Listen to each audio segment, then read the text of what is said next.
สวัสดีท่านที่ฟังชมครั้งนี้ขอให้มีความสุขสนุกสนานเพลิดเพลินในพระธรรมใจสำราญจนรายการนี้จบครบชั่วโมงเป็นรายการธรรมะในไตรปิฎกดังจะยกมาเคียงเปล่งเสียงส่งเป็นการช่วยอำนวยทันให้จันโลงช่วยยึดโยงพุทธศาสตร์ของชาติไทยให้อยู่ยงคงกระพันเป็นมั่นเหมาะให้ไพเราะกระจ่างสว่างไสวให้ธรรมะประจักษ์เป็นหลักใจอำนวยสุขโชคชัยไปชั่วการขอถวายความนอบน้อมแด่องค์สมเด็จพระสัมมาสัมพุทธเจ้าขอถวายความเคารพพระมหาเถระพระเถรานุเถระเจ้าคณะพระสังฆาธิการทั่วโลกอันมีพระเดชพระคุณพระธรรมเสนาบดีรองเจ้าคณะภาค7วัดพระธาตุดอยสุเทพเป็นต้นและขออำนวยพรแด่ท่านผู้ฟังท่านผู้ชมสาธุชนพุทธบริษัททั้งหลายวันนี้รายการพระไตรปิฎกลอยฟ้าออกอากาศทางสถานีวิทยุพระพุทธศาสนาแห่งชาติและจริยธรรมวัดพระธาตุดอยสุเทพราชวรวิหารโดยมีพ่อครูวันลบนามวงพรหมเป็นผู้อำนวยการอาจารย์พระมหาประสิทธิ์ประสาธิโกเป็นหัวหน้าสถานีและอาตมาภาพพระครูปริยัติยานุศาสตร์เป็นผู้บรรยายเป็นประจำทุกวันเวลา5 ทุ่มถึงเที่ยงคืนและสถานีวิทยุเพื่อการศึกษาพระพุทธศาสนาและวัฒนธรรมระบบ FM 104.5 วัดฝายหินตำบลสุเทพอำเภอเมืองจังหวัดเชียงใหม่โดยมีท่านพระครูสมุวิสุวัตรวรกิจโจเจ้าอาวาสวัดฝายหินเป็นผู้อำนวยการและเป็นหัวหน้าสถานีด้วยออกอากาศวันจันทร์ถึงวันศุกร์เวลา 8 นาฬิกาถึง 9 นาฬิกาโดยประมาณและวันนี้ก็เป็นวัน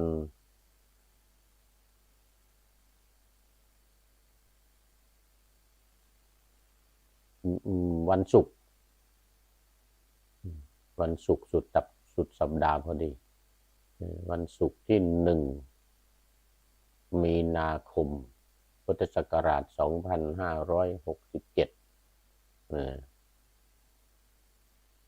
วันนี้ก็ถ่ายทอดส่งเสียงสดไร้สดมาตรงเวลา 8 นาฬิกาที่เมืองไทยที่ประเทศอังกฤษนี่ที่วัดพระสิงห์ UK แห่งนี้ก็เวลาตอนนี้ตี 1เศษซึ่งก็ตรงกับเวลาในเมืองไทย 8 นาฬิกา สำหรับที่วัดพระธาตุดอยสุเทพก็จะได้นำเอาคลิปนี้ไปออกอากาศในตอนกลางคืนสำหรับคนนอนดึกสำหรับญาติโยมที่ฟังกันตอนดึกๆแต่ถ้าจะชมด้วยดูด้วยฟังด้วยในตอนกลางวันก็ฟังกันตอนนี้แต่คนละสถานีวัดฝายหินเอาตอนนี้ก็ต้องโมทนากับคุณโยมโอราชันดวงสิริราชันดวงสิริเข้ามาแล้ว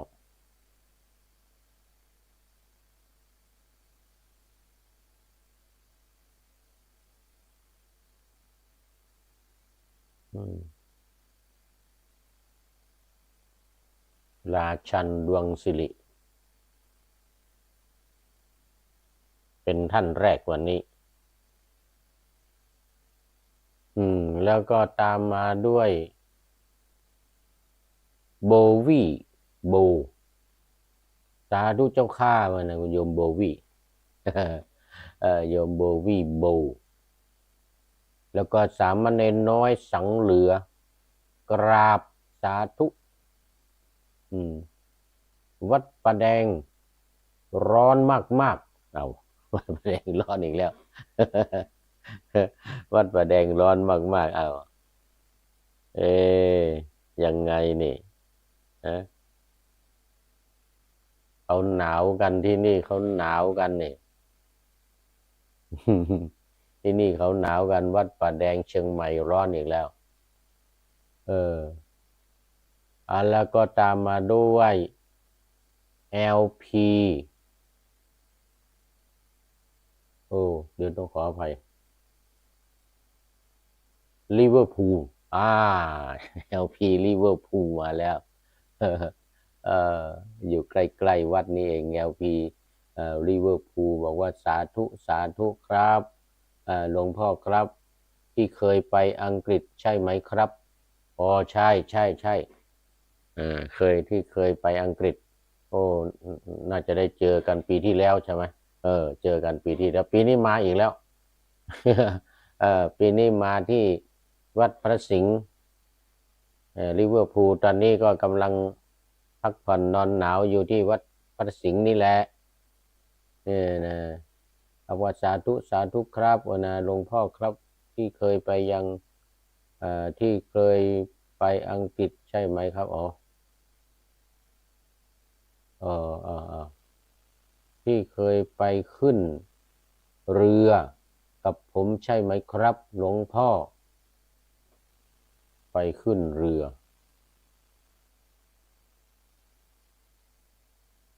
ไปขึ้นเรือเออไปขึ้นเรือที่ไหนเนี่ยขึ้นเรือที่อังกฤษนะที่เคยไปขึ้นเรือกับผมใช่ไหมครับเมื่อนะน่าจะใช่นะ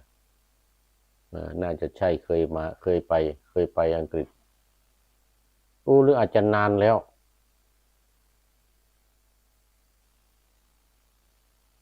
ไม่ใช่ปีที่แล้วนี่นะปีที่แล้วนี่มันไม่ได้ไปขึ้นเรือที่ไหนนะปีที่แล้วนี่แต่ท่านนานมาแล้วเมื่อ10 ปีมาแล้วนี่นะ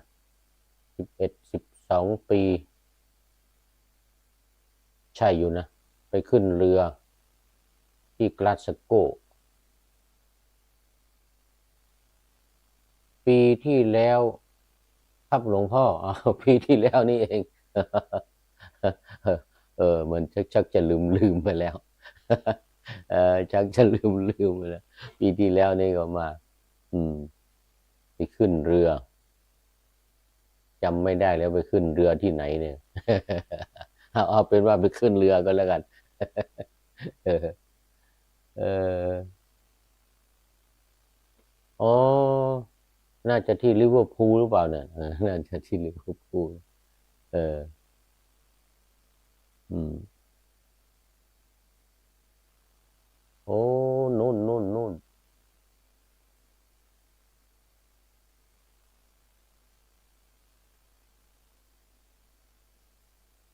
เออหลวงพ่อที่ไปขึ้นเรือร้านอาหารตรงตึกตรงตึกโขงนะครับเหมือนกันนะเออหลวงพ่อที่ไปขึ้นเรือร้านอาหารตรงที่ตึกโขงเออเออเออครับใช่ครับที่ลิเวอร์พูลครับผมจำได้เหมือนกันนะลิเวอร์พูลไปไปไปไปลิเวอร์พูลไปเที่ยวไปเที่ยวลิเวอร์พูลน่าจะไปขึ้นเรือด้วยมันลืมไปละมันลืมไปละขออภัยผมจำได้เหมือนกันนะผมจำได้เอาจำได้จำได้เออไปขึ้นเรือที่ลิเวอร์พูลนะอืมโอ้สาธุสาธุอืมตอนนี้ก็จะพักอยู่ที่วัดพระสิงห์นี่อีกสัก1 อาทิตย์นะเดี๋ยวจะกลับไปไอร์แลนด์เดี๋ยวจะกลับไปไอร์แลนด์อืมสาธุสาธุ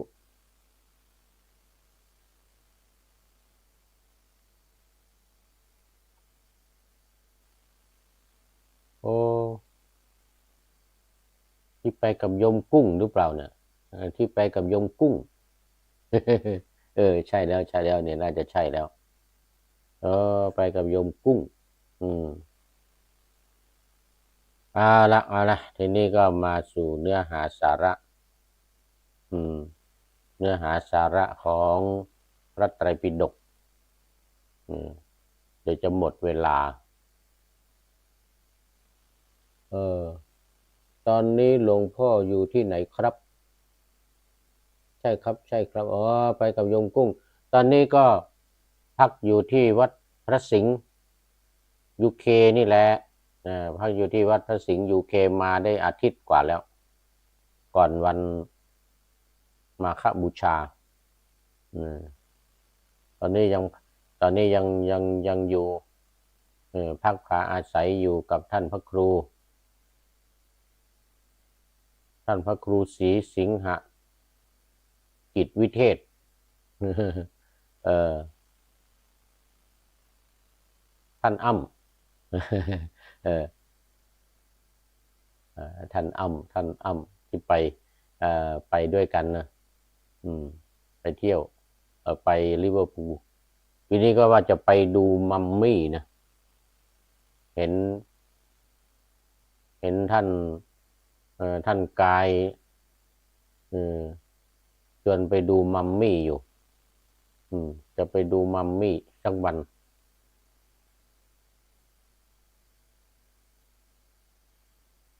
มีเวลาก็มาเยี่ยมที่วัดหน่อยเนอะ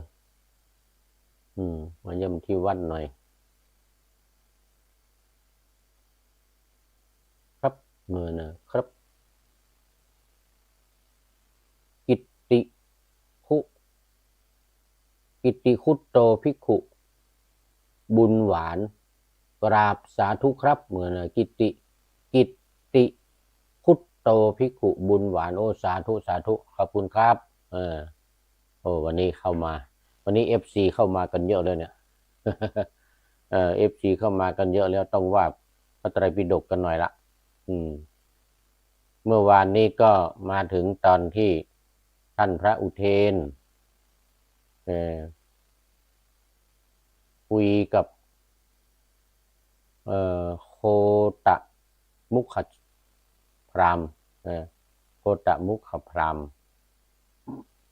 แล้วก็พูดถึงเรื่องบุคคล4 ประเภทให้ฟังแต่ยังไม่ได้ว่ารายละเอียดโคตะมุขพราหมณ์ก็จึงขอท่านพระอุเทนอธิบาย เพิ่มเติมเกี่ยวกับว่าบุคคลสี่พูดในรายละเอียดเพิ่มเติมเกี่ยวกับบุคคลสี่ประเภทนี่นะเกี่ยวกับบุคคลสี่ประเภทท่านพระอุเทนก็จะได้ก็บอกว่าถ้างั้นจงฟังเลยนะจงฟังครับหลวงพ่อครับนะครับสาธุสาธุโยมจากลิเวอร์พูลนะLPลิเวอร์พูลบอกสาธุสาธุครับหลวงพ่อครับนะเดี๋ยวเจอกันมาก็ข้อที่415หน้าหน้า520ข้อที่415วันนี้โพตมุขสูตรในพราหมณวรรคซึ่งเป็นวรรคที่5แห่งมัชฌิมปัญนาตมัชฌิมนิกายพระสุตตันตปิฎกเล่มที่13หน้า520ข้อที่415ใจความก็คือบุคคลเป็นผู้ทำตนให้เดือดร้อนมันประกอบในการทำตนให้เดือดร้อนเป็นอย่างไรคือบุคคลบางคนในโลกนี้เป็นอัจเจลักกะคือประพฤติเปลือยกายนุ่งลมห่มฟ้าเขาเรียกว่าเป็นนิกายเขามี2นิกายนะนิกายทิคัมพรนี่นุ่งลมห่มฟ้าเปลือยกายไม่นุ่งผ้าหน้าหนาวต้องเพ่นไปทางที่ร้อนเอามาอังกฤษนี่น่าจะอยู่ไม่ได้มาอังกฤษนี่น่าจะอยู่ไม่ได้แล้วจะมาแก้ผ้าทงเทงคนในอังกฤษกันหนีไปแก้ผ้าอยู่ในเมืองไทยเนี่ยอยู่ในเมืองที่ร้อนอยู่ที่นี่เที่ยวแก้ผ้าทงเทงเหมือนมันไม่ได้ต้องไปหาอาบแดดอยู่ทางอินเดียนู่นน่ะในอินเดียสมัยนั้นปัจจุบันนี้เขาเรียกว่าศาสนาเชนสมัยนั้นก็เป็นลัทธิของนิโครนาถบุตรเป็นนิโครนาถบุตรที่ว่านุ่งลมห่มฟ้านี่นะปัจจุบันนี้ก็มี2นิกายหนึ่งนุ่งผ้าขาวนุ่งผ้าขาวอีกนิกายหนึ่งไม่นุ่งผ้านะนิกายเดิมที่คำพรไอ้ที่นุ่งผ้าขาวก็เรียกเสตัมพรเรียกเสตัมพรนี่นะไม่มีมารยาทตรงนั้นนะเป็นอเจรกหรืออเจรกะไม่มีมารยาทเลียมือเขาเชิญให้ไปรับอาหารก็ไม่ไปเขาเชิญให้หยุดรับอาหารก็ไม่หยุดรับอาหารหยุดรับอาหารก็ไม่หยุดไม่รับอาหารที่เขาแบ่งไว้ไม่รับอาหารที่เขาทำเจาะจงให้กับตัวเองไม่ยินดีอาหารที่เขาเชิญไม่รับอาหารจากปากหม้อไม่รับอาหารจากปากภาชนะต่างๆไม่รับอาหารคร่อมธรณีประตูไม่ยืนค่อมคนหนึ่งอยู่ในประตูคนหนึ่งอยู่ข้างนอกนี่นะไม่รับอาหารคร่อมท่อนไม้นี่คนหนึ่งอยู่ข้างหนึ่งคนละข้างกับท่อนไม้เนี่ยจะได้ยื่นอาหารให้ไม่รับไม่รับอาหารคร่อมสากสากตำครกจะวางอยู่ไปคร่อมสากไม่ได้ไม่รับอาหารของคน สองคนที่กำลังบริโภคคนสองคนกำลังบริโภคอยู่คนหนึ่งเอาอาหารมาให้ยังไม่รับนะหรือว่าเป็นเศษเป็นเดนกำลังบริโภคกันอยู่อย่างเงี้ยนั่นผู้หญิงที่มีครรภ์ก็ไม่รับอาหารของหญิงผู้กำลังให้บุตรดื่มนมนั่นให้นมบุตรอยู่นี่จะไปเที่ยวข้างหนึ่งให้ข้างหนึ่งอุ้มลูกดื่มนมแล้วข้างหนึ่งเอาอาหารให้อย่างเงี้ยไม่รับไม่รับไม่รับ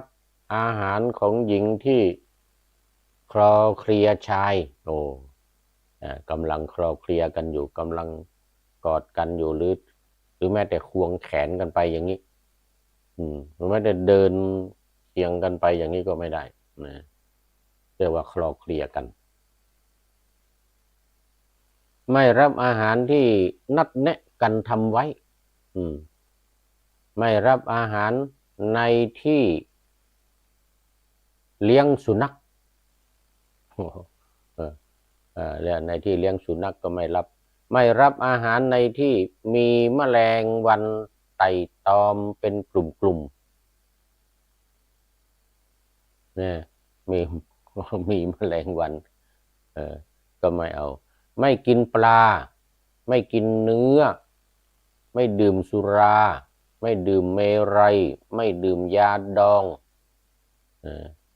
สุราที่เอามาดองเป็นยาดองเหล้าตราเสือ11 ตัวไม่ได้ขายแล้วยาดองเหล้าตราเสือ11 ตัวนี่นะเสือ11 ตัวนี่นะรับอาหารในเรือนหลังเดียวในเรือนหลังเดียวหลังอื่นไม่รับยังชีพด้วยข้าวคำเดียวนี่เอาคำเดียวนะแต่ละวันหนึ่งกินข้าว1 คำรับอาหารในเรือน2 หลังยังชีพด้วยข้าว2 คำถ้าไป3 หลังก็กินหลังละ1 คำหลังละ1 คำรับอาหารในเรือน7 หลังยังชีพด้วยข้าว7 คำยังชีพด้วยอาหารในถาดน้อย1 ใบนี่ยังชีพด้วยอาหารในถาดน้อย2 ใบ3 ใบ7 ใบเป็นต้นเลยนะกินอาหารที่เก็บไว้ค้างคืน1 วันกินอาหารที่เก็บไว้ค้างคืน2 วัน7 วันนะ2 ถึง 7 วันหรือการบริโภคอาหาร15 วันต่อ1 มื้อด้วยประการอย่างนี้ด้วยประการอย่างนี้อันนี้คือการทำตัวเองให้ลำบากในทางพระพุทธศาสนาเรานี้เรียกว่าศีลพัตตปรามาสการทำตัวเองให้ลำบากหรือไม่ก็อัตตกิลมัฏฐานุโยคนี่ในธรรมจักรกับปวัตตนสูตรนี่เรียกว่าอัตตกิลมัฏฐานุโยคคือประกอบตัวเองให้ลำบากทำตัวเองให้ลำบากประการต่างๆดังที่กล่าวมานี้ถือว่าเป็นสุดโต่งเนี่ยเป็นถือว่าสุดโต่ง2 อย่าง1กามสุขันธิการนุโยคประกอบด้วยเรื่องกามคุณทั้งหลายแล้วก็อัตตกิลมัฏฐานุโยคเนี่ยทำตัวเองให้ลำบากมีบางลัทธินะสมัยนั้นยืนขาเดียวอย่างนี้นะกินลมก็มีกินก็มีกินลมกินก็มีโอ้นี่ขออภัยบางท่านกำลังรับประทานอาหารขออภัยนะมีสารพัดที่ทำตัวเองให้ลำบากในสมัยพุทธกาลแม้ในปัจจุบันก็ยังมีอยู่ในประเทศอินเดียนะยังถือกันอยู่ปีหนึ่งจะมาแสดงให้คนทั้งหลายดูให้เห็นครั้งหนึ่งเขาจะมีงานเขาเรียกเมลาใหญ่ ที่เมืองราชคฤห์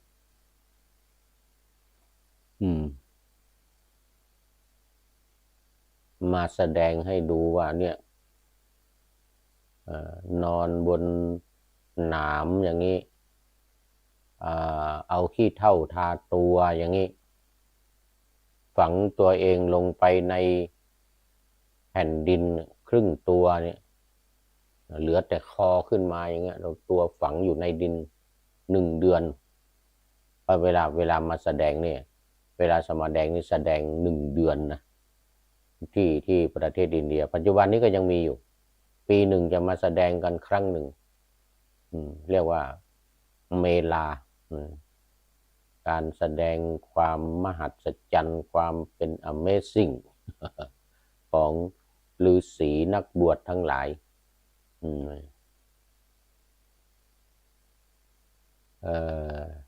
นี่ก็นะเรียกว่าการปฏิบัติอย่างเคร่งครัดเส้นผมนี่ไม่โปร่งนะไม่ใช้มีดโกนนะดึงออกทีละเส้นทีละเส้นทีละเส้นถ้ามันเจ็บก็หยุดก่อนหรือบางทีก็หาปูนมาใส่ให้มันร้อนแล้วก็ดึงใช้เวลาบางทีเป็นเดือนบางคนมันเจ็บก็หยุดก่อนใช้เวลาเป็นเดือนอย่างน้อย7 วันน้อย7 วันหมายถึงว่าคนที่มีผมน้อยนะผมไม่มากมีผมมากนี่ก็เป็นเดือนกว่าจะเสร็จดึงผมถอนผมนี่เป็นเดือนทั้ง2 นิกายนะทั้งนิกายเสตัมพรแล้วก็ที่คำพรนุ่งผ้าขาวและนุ่งห่มห่มฟ้าเขาเป็นผู้กินผักดองเป็นอาหารนั่นกินข้าวฟ่างเป็นอาหาร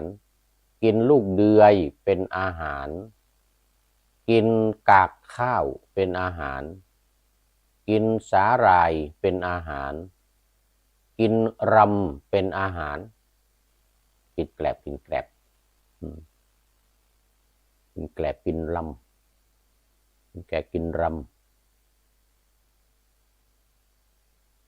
กินข้าว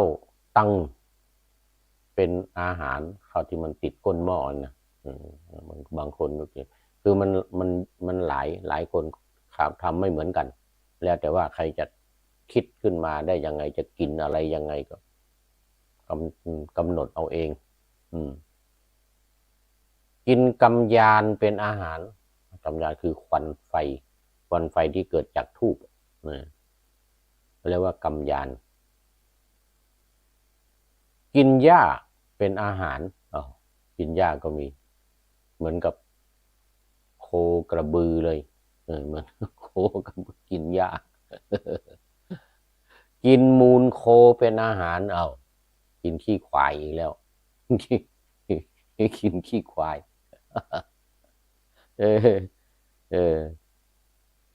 กินเง่า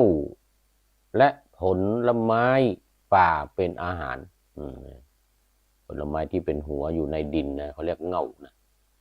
อย่างเง่าบัวเนี่ยในดินในน้ำบริโภคผลไม้หล่นยังชีพคือที่มันอยู่บนต้นเขาเก็บมาให้หรือไปเก็บเองนี่ไม่กินต้องไอ้ที่มันหล่นมาแล้วจึงกินเป็นสักนกสักหนูอะไรอย่างเงี้ยหนูกินนกกินแล้วมัน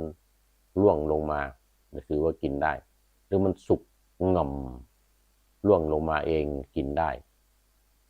กินเขานุ่งห่มผ้าป่านนุ่งห่มผ้าแกมกันนุ่งห่มผ้าห่อศพนุ่งผ้าแกมกันก็คือว่าหลายชนิดหลายอย่างผ้าป่านผ้ามุสลินผ้าโกไสผ้าอะไรต่างๆเอามาแกมกันมาปนกันเวลาถักเวลาทอเนี่ยเอามาผสมกันมีขนสัตว์ด้วยก็มี แกมกันไปนุ่งผ้าห่อศพก็คือผ้าบางสุกุลนะ ที่เราเรียกว่าผ้าบังสุกุลนะแล้วก็เขาเอาทิ้งห่อศพไปเผาเขาก็จะเอาออกเอาศพไปเผาหรือเอาศพไปฝังหรือเอาไปลอยน้ำอะไรเนี่ยเขาก็จะเอาผ้าทิ้งไปที่ต่างๆอันนี้เหมือนกับพระเราที่ว่าไปหาเอาผ้าเปื้อนฝุ่นมา โดยผ้าที่เขาทิ้งมาแต่นี้จะนุ่งเป็นประจำนุ่งห่มผ้าบังสุกุลนุ่งผ้าบังสุกุลนุ่งห่มผ้าเปลือกไม้นุ่งห่มผ้าหนังเสือนุ่งห่มหนังเสือมีเล็บหนังเสือไม่พอมีเล็บติดด้วยนุ่งห่มผ้าคากรองคากรองก็เอาคามากรองแล้วก็ถักเป็นผ้านุ่งห่มผ้ากำพลผมมนุษย์โอ้โหนี่ผ้าไหมเอาผมมนุษย์เป็นผ้ากำพลมาเป็นผ้าไหมนุ่งห่มผ้ากำพลขนสัตว์นุ่งห่มผ้าขนปีกนกเขาถอนผมและหนวดถอนผมอย่างที่ว่าเมื่อกี้นี้คือถือการถอนผมและหนวดยืนอย่างเดียวไม่ยอมนั่งยืนถอนเดินกระโยงนี่เดินกระโยงกระเยงเดินแต่ปลายเท้าส้นเท้าไม่ลงพื้นคือถือการเดินกระโยงนอนบนหนามคือถือการนอนบนหนามอาบน้ำวันละ3 ครั้งถือการลงอาบน้ำในแม่น้ำนะวันละ3 ครั้งถือการย่างและอบกายหลายรูปแบบอยู่ด้วยประการอย่างนี้อบกายก็คืออบด้วยแสงแดดอบด้วยไฟอบด้วยไฟอบด้วยแสงแดดพราหมณ์บุคคลนี้เรียกว่าเป็นผู้ทำตนให้เดือดร้อนมันประกอบในการทำตนให้เดือดร้อนนี่ขยายวงขยายใจความที่ว่าทำตนเองให้เดือดร้อนยิ่งกว่าพระพุทธเจ้าตอนทำเขาเรียกว่าทุกขกิริยาทำทุกขกิริยาซึ่งก็ไม่ใช่ทางที่จะบรรลุธรรมก็เลยเลิกมาฉันข้าวปลาอาหารปฏิบัติในทางสายกลางก็จึงได้บรรลุเป็นพระพุทธเจ้าพราหมณ์บุคคลเป็นผู้ทำผู้อื่นให้เดือดร้อนมันประกอบในการทำผู้อื่นให้เดือดร้อนคือบุคคลบางคนในโลกนี้ฆ่าแพะฆ่าสุกรฆ่านกฆ่าเนื้อเลี้ยงชีพเป็นคนโหดเหี้ยมเป็นคนฆ่าปลาเป็นโจรเป็นคนฆ่าโจรเป็นคนฆ่าโคเป็นคนคุมเรือนจำหรือบางพวกเป็นผู้ทำการทารุณกรรมแก่คนอื่น ทารุณกรรมแก่คนอื่นพราหมณ์บุคคลนี้เรียกว่าเป็นผู้ทำผู้อื่นให้เดือดร้อนมันประกอบในการทำคนอื่นให้เดือดร้อน ต่อไปข้อ417บุคคลผู้เป็นผู้ทำตนให้เดือดร้อนมันประกอบในการทำตนให้เดือดร้อน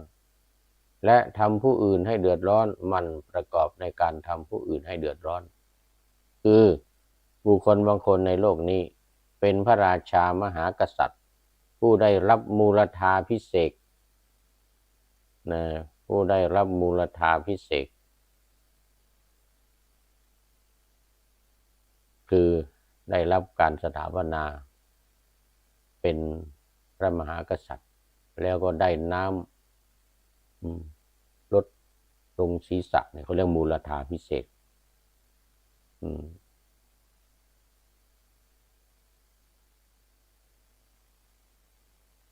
เออเป็นพราหมณ์ขหะเป็นพราหมณ์มหาศาลก็ดี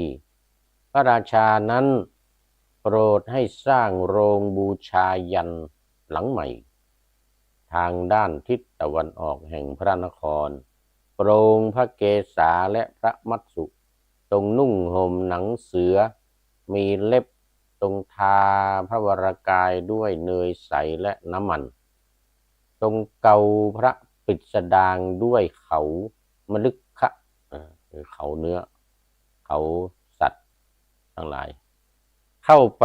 ยังโรงบูชายัญใหม่พร้อมด้วยพระมเหสีและพราหมณ์ปุโรหิตบรรทมบนพื้นหญ้าบรรทมบนพื้นหญ้าอันนี้พระราชานะ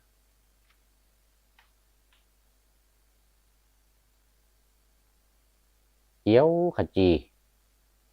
มิได้ลาดด้วยเครื่องปูลาดดำรงพระชนอยู่ด้วยน้ำนมเต้าที่หนึ่งแห่งโคแม่ลูกอ่อนที่มีอยู่ตัวเดียวคือโคมีอยู่ตัวเดียวลูกอ่อนคือลูกโคลูกมีลูกอยู่ตัวเดียวพระมเหสีดำรงพระชนอยู่ด้วยน้ำนมเต้าที่สองพราหมณ์ปุโรหิตดำรงชีวิตอยู่ด้วยน้ำนมเต้าที่สามบูชาไฟด้วยน้ำนมเต้าที่สี่คือเข้าไปในโรงบูชายัญนะแล้วก็พระราชาก็ดื่มนมหนึ่งเต้าพระมเหสีหนึ่งเต้าปุโรหิตหนึ่งเต้าแล้วก็เอาบูชาไฟเอาบูชายัญอีกหนึ่งเต้าดูดนมออกมา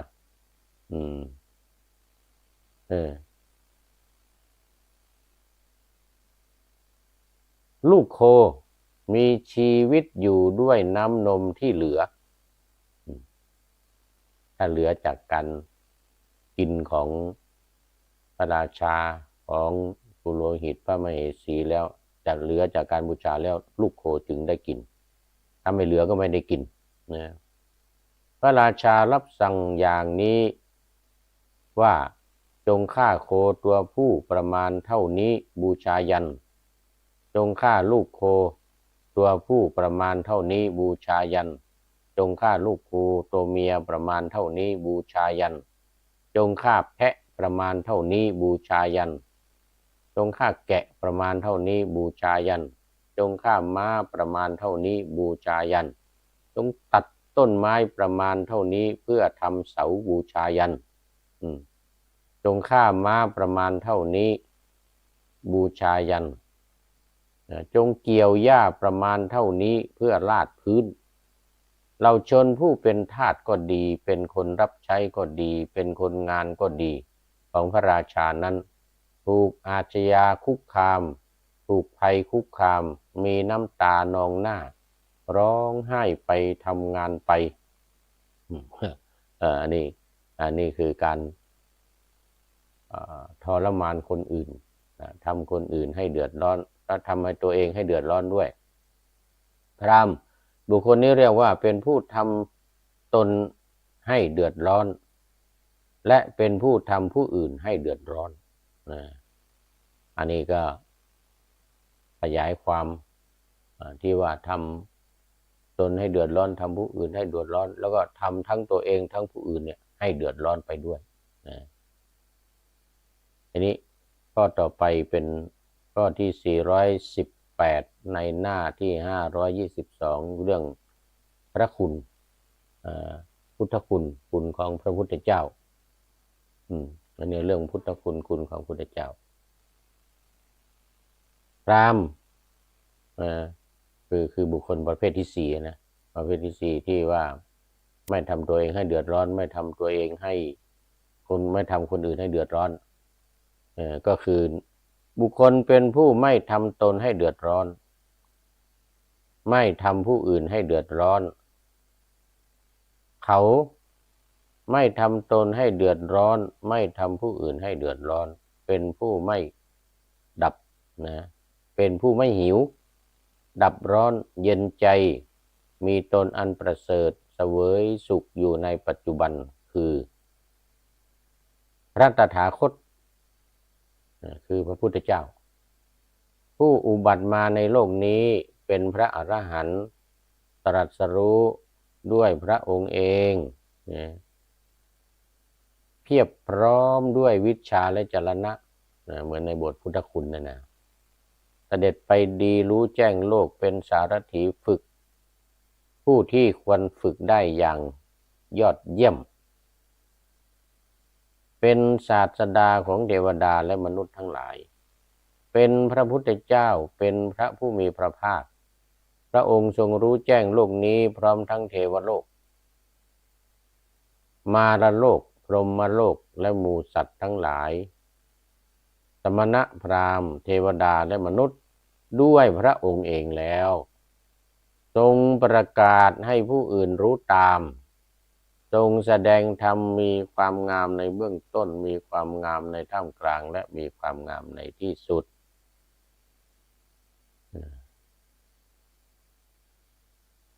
ทรงประกาศพรหมจรรย์คือการประพฤติตามหลักธรรมพร้อมทั้งอรรถะและพยัญชนะบริสุทธิ์บริบูรณ์ครบถ้วนขหบดีบุตรขหบดีหรืออนุชนคนผู้เกิดภายหลังในตระกูลใดตระกูลหนึ่งได้สดับธรรมนั้นแล้วเกิดศรัทธาในตถาคตเมื่อมีศรัทธาย่อมตระหนักว่าการอยู่ครองเรือนเป็นเรื่องอึดอัดเป็นทางมาแห่งทุลีการบวชเป็นทางปลอดโปร่งไม่ใช่ทำได้ง่ายการที่ผู้ครอบครองบูรณ์ครบถ้วนดุจสังขัดเป็นเรื่องทำยากทางที่ดีเราควรโกนผมและหนวดนุ่งผ้ากาสาวพัสออกจากเรือนโกนผมและหนวดนุ่งห่มผ้ากาสาวพัสออกจากเรือนไปบวชเป็นบรรพชิตนี่คือบุคคลประเภทที่สี่บุคคลประเภทที่สี่ที่ว่าไม่ทำตัวเองให้เดือดร้อนไม่ทำคนอื่นให้เดือดร้อนคือเป็นอย่างนี้มีพระพุทธเจ้าที่ประกอบเพียบพร้อมไปด้วยพระคุณทั้ง9ประการแล้วก็ประกอบไปด้วยคุณธรรมทั้งหลายดังที่กล่าวนี้ชื่อว่าเป็นผู้ที่ทำตนให้ไม่เดือดร้อนแล้วก็ไม่ทำคนอื่นให้เดือดร้อนด้วย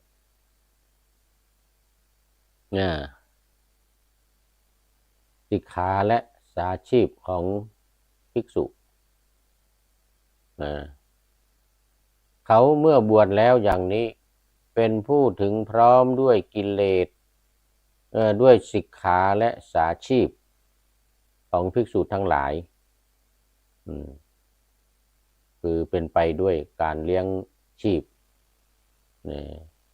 อย่างง่ายๆเขาเรียกสาชีพ1ละเว้นขาดจากการฆ่าสัตว์การวางทันดาวุธและศาสตราวุธมีความละอายมีความเอ็นดูมุ่งหวังประโยชน์เพื่อกูลต่อสรรพสัตว์ทั้งหลาย2ละเว้นขาดจากการถือเอาสิ่งของที่เจ้าของเขาไม่ได้ให้รับเอาแต่ของที่เขาให้มุ่งหวังแต่ของที่เขาให้ไม่เป็นขโมยเป็นคนสะอาดอยู่อันนี้ก็คือศีลข้อที่2 3ละพฤติกรรมอันเป็นข้าศึกต่อพรหมจรรย์ประพฤติพรหมจรรย์เว้นห่างไกลจากเมถุนธรรมอันเป็นกิจของชาวบ้านเขาเรียกว่าพรหมจรรย์ถ้าเป็นศีล5อันนี้หมายถึง ไม่ใช่ศีลห้าไม่ใช่แบบของฆราวาสนะอันนี้เป็นอภรรมจริยาเวรมณีไม่ใช่กาเมสุมิจฉาจารอันนี้เว้นขาดจากเรื่องของกามสี่ละเว้นขาดจากการพูดเท็จพูดแต่คำสัตย์ดำรงความสัตย์มีถ้อยคำเป็นหลักเชื่อถือได้ไม่หลอกลวงไม่หลอกลวงชาวโลกห้า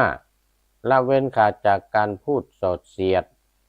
คือฟังความจากฝ่ายนี้แล้วไปบอกฝ่ายนู้นเพื่อทำลายฝ่ายนี้หรือฟังความจากฝ่ายนู้นแล้วมาบอกฝ่ายนี้เพื่อทำลายฝ่ายนู้นสมานคนที่แตกกันส่งเสริมคนที่ปรองดองกันชื่นชมยินดีเพลิดเพลินต่อผู้ที่สามัคคีกันพูดแต่ถ้อยคำที่สร้างสรรค์ความสามัคคีสร้างสรรค์ความสามัคคีหกละเว้นขาดจากการพูดคำหยาบคือพูดแต่คำไม่มีโทษไพเราะน่ารักจับใจเป็นคำของชาวเมืองคนส่วนมากรักใคร่พอใจ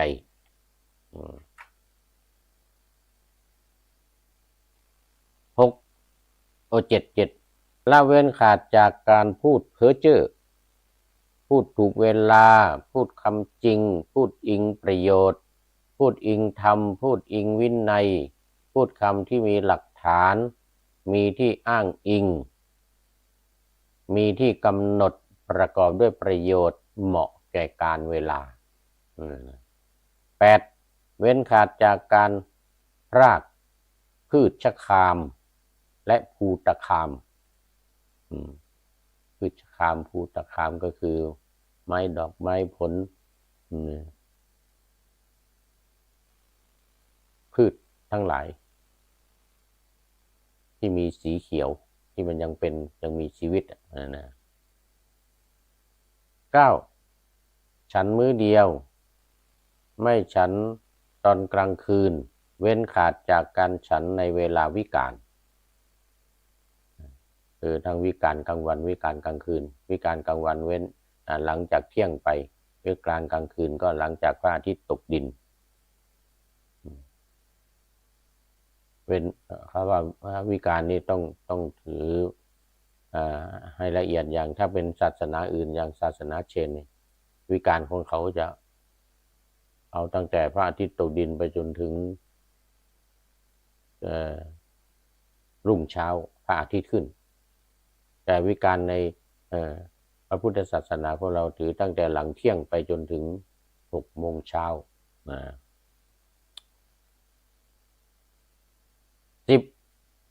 เว้นขาดจากการฟ้อนรำขับร้องประโคมดนตรีและดูการละเล่นที่เป็นข้าศึกแก่กุศล11เว้นขาดจากการทัดทรงประดับตกแต่งร่างกายด้วยพวงดอกไม้ของหอมและเครื่องประทินผิวอันเป็นลักษณะแห่งการแต่งตัวนี่เว้นขาดเลยถ้าจะว่าไปทั้งหมดนี้มันก็อยู่ในจุลศีลนะจุลศีลมัชฌิมศีลมหาศีลแต่ว่านี่เอามารวมกันหมดเลย12เว้นขาดจากที่นอนสูงใหญ่13เว้นขาดจากการรับทองและเงิน14เว้นขาดจากการรับธัญญาหารดิบอาหารดิบนี่ไม่รับนะเว้นขาดจากการรับเนื้อดิบไม่ได้กินลาบแล้ว16เว้นขาดจากการรับสตรีและกุมารีรับผู้หญิงและสตรีมาเป็นลูกหรือมาเป็นคนใช้หรือมาทำการทำงานอย่างนี้ก็ไม่ได้ที่เขามาถวายรับไม่ได้17เว้นขาดจากการรับทาสหญิงและทาสชาย18เว้นขาดจากการรับแพะและแกะ19เว้นขาดจากการรับไก่และสุกร20เว้นขาดจากการรับช้างโคม้าและลา ช้างโคม้าและลา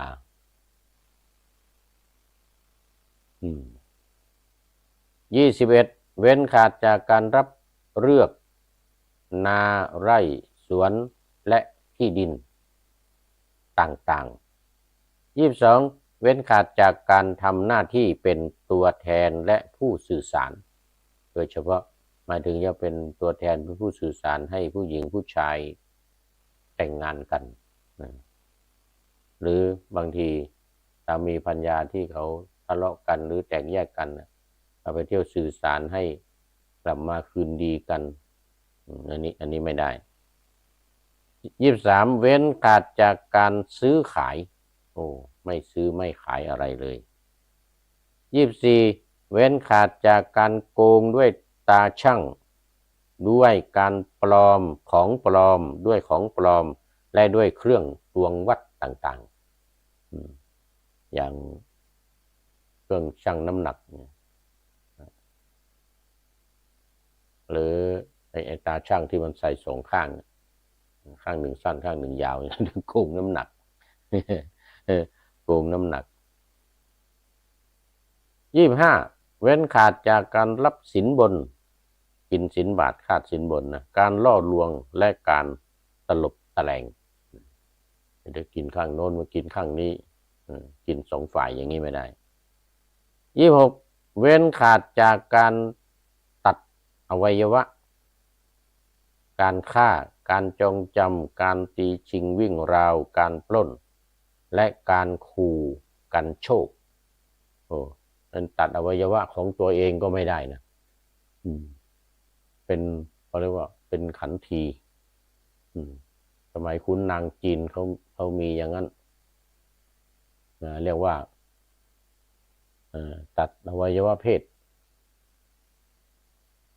แล้วก็ไปเป็นเขาเรียกว่าเป็นอยู่เวรยามเฝ้าพระราชินีหรือองค์หญิงทั้งหลายเนี่ยทหารนี่ต้องตัดอวัยวะเพศนี่เขาเรียกว่าขันทีมาให้ไปเป็นชู้กับพระราชินีหรือองครักษ์ทหารองครักษ์ทั้งหลายนี่ต้องตัดหมดอันนี้พระนี่ไปทำอย่างนั้นไม่ได้เลยภิกษุนั้นเป็นผู้สันโดษด้วยจีวรพอคุ้มร่างกายและบิณฑบาตพออิ่มท้องจะไปณที่ใดๆก็ไปได้ทันทีนกบินไปณที่ใดๆก็มีแต่ปีก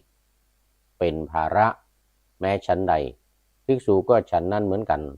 เป็นผู้สันโดษด้วยจีวรพอคุ้มร่างกายและบิณฑบาตพออิ่มท้องจะไปณที่ใดๆก็ไปได้ทันทีภิกษุนั้นประกอบด้วยอริยศีลขันธ์ย่อมเสวยสุขปราศจากโทษในภายในนี่ก็เป็นคุณสมบัติของคนที่ไม่ทำตัวเองให้เดือดร้อนไม่ทำผู้อื่นให้เดือดร้อนยังมีอีกมากมายยังมีอีกมากมายแต่ตอนนี้เวลาหมดซะแล้วตอนนี้เวลาหมดซะแล้ว